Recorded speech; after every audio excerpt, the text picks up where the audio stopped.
नमस्कार दोस्तों, स्वागत है आपका स्पीक जी न्यूज़ पर। हमारे देश का ही नहीं, बल्कि विश्व के अनेक देशों का हाल इस कोरोना ने बुरा कर रखा है और सरकारें इस समय पिछले कई दशकों के सबसे भयानक आर्थिक संकट से जूझ रही हैं।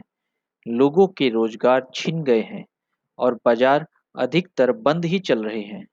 नौकरियां जा रही हैं और उद्योग धंधे फिर से शुरू होने की जद्दोजहद कर रहे हैं।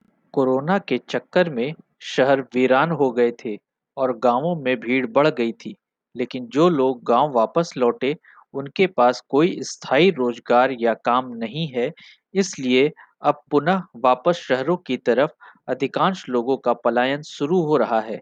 इस समय सबसे बड़ी समस्या लोगों के सामने दो वक्त के रोटी की है और ऐसे में सरकार उनको रोजगार या रोटी मुहैया कराने के बदले मंदिर का झुंझुना पकड़ा रही है। इस राम मंदिर ने कई चुनावों में एक दल विशेष को जीत दिलाई थी और अब जब इसके बनने का मार्ग माननीय सर्वोच्च न्यायालय द्वारा खोल दिया गया, तो उस दल के पास अब आगे इस मुद्दे को भुनाने की वजह नहीं बची। ऐसे में इस कोरोना काल में उसके शिलान्यास ने बहुत बड़े तबके का ध्यान खाली पेट बीमारी से मरती जनसंख्या और ढहती अर्थव्यवस्था से हटा दिया।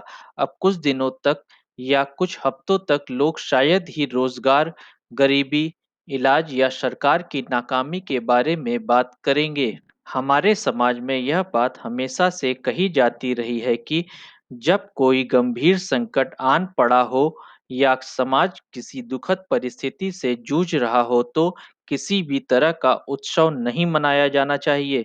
लेकिन शायद अब समय बदल गया है और ऐसे किसी आयोजन के रास्ते में कोई भी परिस्थिति आए, उसकी परवाह नहीं की जानी चाहिए। खैर, अब जो भी हो, लेकिन अयोध्या के भाग्य तो खुल ही गए हैं और वहां धर्म आधारित पर्यटन के चलते व्यापार में काफी बढ़ोतरी होगी। इसमें भी कोई शक नहीं है। जमीनों की कीमत तो अब तक कई गुना बढ़ ही चुकी होगी। होटल व्यवसाय और उससे संबंधित अन्य व्यवसाय भी काफी तरक्की करेंगे, इसमें भी कोई शक नहीं है। जनमानस में इस आयोजन को लेकर जो उत्साह है, उसका स्वागत होना चाहिए, लेकिन इसके बाद देश के बाकी हिस्सों में जो हालात हैं, उनका भी ध्यान रखना चाहिए। आखिर प्रभु श्री राम भी तो यही चाहेंगे कि समस्त जीव जंतुओं का कल्याण हो और सभी सुखपूर्वक और अमन चैन से रहें। अब देखते हैं श्री राम देश में राम राज्य लाते हैं या राम को राज कराते हैं। दोस्तों, आपको हमारा विचार कैसा लगा, कमेंट करके हमें ज़रूर बताएं और जिन्होंने भी हमारे चैनल को सब्सक्राइब नहीं किया है, वो चैनल को सब्सक्राइब कर ले ताकि हमारी खबर उन तक जल्द से जल्द पहुंच सके। धन्यवाद।